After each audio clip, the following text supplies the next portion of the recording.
क्या आपने कभी ऐसा सोचा होगा कि चार सिक्योरिटी गार्ड एक छोटी सी बच्ची को बचाने के लिए देश की सबसे खतरनाक माफिया गैंग से भिड़ जाए? तो चलिए जानते हैं आज की कहानी। कहानी की शुरुआत होती है एडी नाम के एक आदमी से जो कुछ समय पहले तक फौज में कैप्टन हुआ करता था, लेकिन अब वो नौकरी के लिए दर दर भटक रहा था। जैसे बेकार कॉलेज से बीटेक किए हुए स्टूडेंट्स नौकरी के लिए भटकते हैं, ठीक वैसे ही। खैर, एक दिन जब वो इंटरव्यू देने गया तो वहाँ के बॉस ने कहा कि उनके पास एडी के लायक कोई नौकरी नहीं है, लेकिन एडी को एक नौकरी की सख्त जरूरत थी ताकि वो अपनी पत्नी और बेटी की देखभाल कर सके।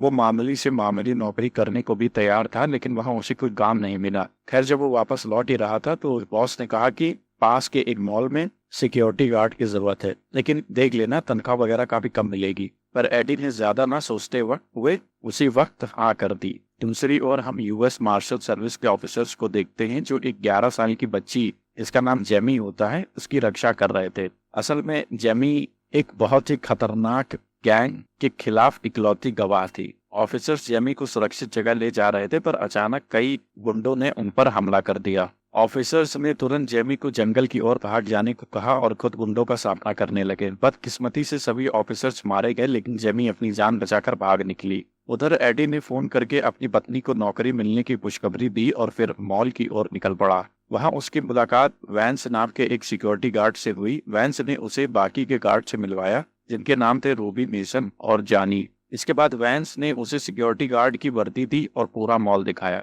खैर, एडी मॉल में घूम ही रहा था कि अचानक कोई जोर जोर से मॉल का दरवाजा पीटने लगा। ये कोई और नहीं बल्कि जो जेमी ही थी, जो गुंडों से भागकर यहाँ आई थी। एडी तुरंत दरवाजा खोलकर उसे अंदर ले आया और इतने में जेमी थककर बेहोश हो गई। अब एडी और वैंस ने पुलिस को फोन करने की कोशिश की, लेकिन किसी के भी फोन में सिग्नल नहीं था। कुछ ही समय में चार्ली नाम का एक आदमी मॉल के दरवाजे पर आया और उसने खुद को जेमी का पिता बताया। तो वैंस ने दूसरे सिक्योरिटी गार्ड से जेमी को बाहर लाने को कहा, लेकिन एडी को चार्ली पे शक हो गया था क्योंकि जेमी जब वहां आई तो बहुत डरी हुई थी। इसका मतलब कोई जरूर उसका पीछा कर रहा था। अब एडी ने चार्ली से जेमी की पहचान बताने को कहा और इतने में जेमी भी नीचे आ गई। जैसे ही उसने चार्ली को देखा तो वो बहुत बुरी तरह डर कर चिल्लाने लगी और फिर तुरंत वहां से भाग गई। ये देखकर एडी समझ गया कि कुछ तो गड़बड़ है, इसीलिए उसने चार्ली को अंदर नहीं आने दिया। असल में चार्ली जेमी का पिता नहीं था, बल्कि उसी गैंग का माफिया बॉस था। जेमी उनके खिलाफ कोर्ट में गवाही देने वाली थी, इसलिए चार्ली जल्द से जल्द उसे मारना चाहता था। अब चार्ली ने वैंस को पैसों का लालच देकर अंदर आने की कोशिश की, पर एडी ने ऐसा नहीं होने दिया। आखिरकार चार्ली गुस्से में ये कहकर चला गया कि ये हरकतें तुम्हें बहुत महंगी पड़ेंगी। फिर एडी जेमी को ढूंढने गया, जो भागकर छिप गई थी। अचानक जेमी खुद बाहर आ गई और उसने एडी से वादा लिया कि वो उसे गुंडों के हवाले नहीं करेगा। एडी ने भी दिल से वादा किया और उसे बाकी गार्ड्स के पास ले गया। तब मेसन ने उन्हें जेमी के असली पिता की कहानी सुनाई। पहले वो उसी गैंग के लिए काम करता था, लेकिन बाद में उसने बागी होकर पुलिस के सामने इस गैंग का पर्दाफाश कर दिया। बदकिस्मती से इस गैंग के गुंडों ने उसे पकड़कर मार डाला और ये सब जेमी की आंखों के सामने हुआ। इसलिए पुलिस उसे सुरक्षित रखना चाहती थी, क्योंकि जेमी ही उनके खिलाफ गवाही देकर अपने पिता को इंसाफ दिला सकती थी। ये सुनकर एडी ने उसे एक स्टोरेज रूम में छुपा दिया और रेडियो देकर कहा कि चाहे कुछ भी हो जाए वो दरवाजा नहीं खोलेगी। उधर वैंस और बाकी गार्ड चार्ली की धमकी से काफी डरे हुए थे। जिन गुंडों ने मार्शल ऑफिसर्स को मार डाला वो ना जाने कितने खतरनाक होंगे,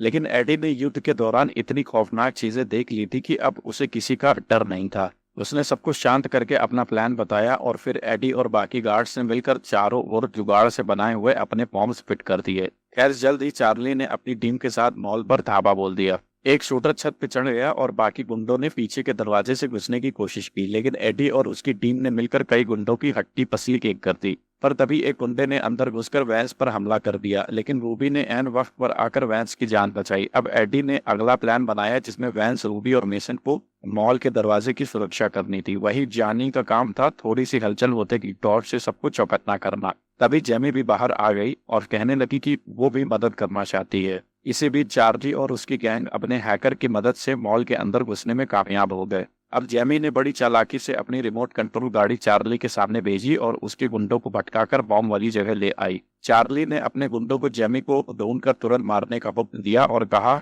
कि अगर उनसे कोई गलती हुई तो उनके परिवार अपनी जान से हाथ धो बैठेंगे। उधर रूबी ने अपनी तीर कमान से लड़ने की पूरी कोशिश की, लेकिन गुंडों के हथियारों के सामने कुछ नहीं था, इसलिए रूबी लड़ते लड़ते काफी जख्मी हो गई। खैर मेसन ने गुंडों का सामना करते हुए दो को मौत के घाट उतार दिया और उनकी राइफल्स पर कब्जा कर लिया। तब एडी ने वॉकी टॉकी के जरिए सबका पता पूछा तो उनके सारे साथी ठीक ठाक थे। अब वो खुद मेसन से एक राइफल लेने के लिए निकला, लेकिन जल्द ही गुंडों की नजर उस पर पड़ गई और एडी को तुरंत छिपना पड़ा। तभी एक पुलिस की गाड़ी पहरा देते हुए मॉल से बाहर आ पहुंची और जैसे ही जॉनी ने उन्हें इशारा करने की कोशिश की तो उसकी टॉर्च ही खराब हो गई। अब उसने खुद जोखिम उठाकर पुलिस को खबर करने की कोशिश की, लेकिन अचानक छत पर मौजूद एक शूटर ने उन्हें देख लिया और रास्ते में ही उसे गोली मार दी। उधर एडी ने अपने साथियों को खिलौनों के शोरूम में आने को कहा, फिर उसने गुंडों पर हमला करके उसकी बंदूक चुराई और वहां मौजूद बाकी गुंडों को मार डाला। लेकिन वो ये नहीं जानता था कि चार्ली ये सब कैमरे से देख रहा था। जैसे ही रूबी और वैन शोरूम की ओर पड़ने लगे तो कई गुंडों ने उन्हें चारों तरफ से घेर लिया। रूबी ने खुद गुंडों का सामना किया और वैंस को भाग जाने को कहा और दूसरी ओर गुंडों को मेसन की लोकेशन का पता लग गया था, लेकिन एडी ने सही समय पर पहुंचकर वहां एक एक को ऊपर पहुंचा दिया। इसी तरह एडी और उसके साथी ही समय पर शोरूम में घुसकर छिप गए। उधर चार्ली ये सब देखकर गुस्से में तिलमिला उठा और उसने खुद एडी से लड़ने का फैसला किया। उधर रूबी का खून काफी बह गया था और उसने मॉल में ही दम तोड़ दिया था। खैर अब एडी ने जेमी को दूसरे सुरक्षित कमरे में छुपाकर उसे एक टेडी दिया जिसके अंदर एक हथियार छुपा हुआ था। तब जेमी ने उसे बताया कि अपने पिता की मौत के बाद से वो अब तक गुंडों से बचकर भाग ही रही थी। ये सुनकर एडी को इस बच्ची के लिए बहुत बुरा लगा और उसने वादा किया कि जब तक वो जिंदा है उसे बचा लेगा। उधर मेजर ने देखा कि यूएस मार्शल ऑफिसर्स की गाड़ी मॉल के सामने आकर रुकी थी। वहीं एडी की नजर वहां पे मौजूद चार्ली के रेडियो वैन पे पड़ी। चार्ली वहीं से एक हैकर की मदद से अपने गुंडों को एडी की टीम का पता बता रहा था। तब एडी को एहसास हुआ कि इस हैकर ने ही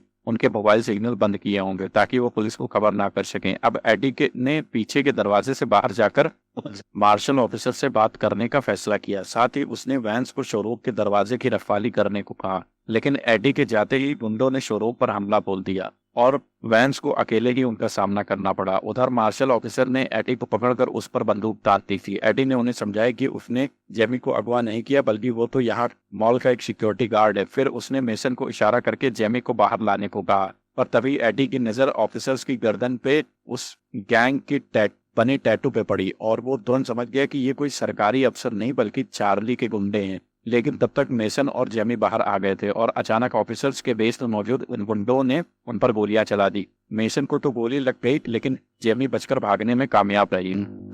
फिर वैंस ने वहां आकर बाकी गुंडों का सामना किया, लेकिन अब वो काफी जख्मी हो चुका था। तब एडी ने जेमी को रेडियो के जरिए किसी से मदद मांगने को कहा, लेकिन वो क्या जानते थे कि चार्ली अपनी वैन से ये सारी बातें सुन रहा था। जैसे ही जेमी ने रेडियो पर अपना पता बताया तो चार्ली ने तुरंत अपने गुंडों को एडी के पीछे लगा दिया और खुद जेमी को ढूंढने निकल पड़ा। इसके बाद इसका सामना हुआ चार्ली के राइट हैंड टेड आई से। वो दोनों एक दूसरे पर टूट पड़े, लेकिन जल्द ही एडी उस पर भारी पड़ने लगा। फिर अचानक उसने पास में खड़ी एक बाइक सीधा रेडियो वैन में ठोक दी, जिससे रेडियो वैन के परखच्चे उड़ गए और आखिरकार उसने मौका मिलते ही वैंस की बंदूक से टेड आई को मार डाला। इसके बाद उसने छत पर मौजूद शूटर का सामना किया और काफी मुश्किलों के बाद उसे भी ठिकाने लगा दिया। इसी बीच चार्ली अंदर जेमी को ढूंढने में जुटा हुआ था। आखिरकार उसने जेमी को ढूंढ निकाला और उसे अपनी बातों में उलझाने लगा। चार्ली ने कहा कि जब उसने अपने पिता को खोया था तो उसे भी काफी मुश्किल वक्त का सामना करना पड़ा था। फिर उसने जेमी से कहा कि अगर तुम चुप रहोगी तो वो उसे कुछ नहीं करेगा, पर अचानक जेमी उसे चकमा देकर फिर भाग गई। लेकिन चार्ली ने उसे फिर ढूंढ निकाला और अब वो चुपके से जेमी को ठिकाने लगाने ही वाला था कि लड़खड़ाते हुए एडी वहां आ पहुंचा। चार्ली ने उसे बहुत सारे पैसों का लालच देकर कहा कि वो इस सब से दूर रहे, नहीं तो वो अपने दोस्तों की तरह कुत्ते की मौत मारा जाएगा। लेकिन एडी पर इस धमकी का कोई असर नहीं हुआ। वो जेमी को किए हुए अपने वादे से पीछे नहीं हट सकता था।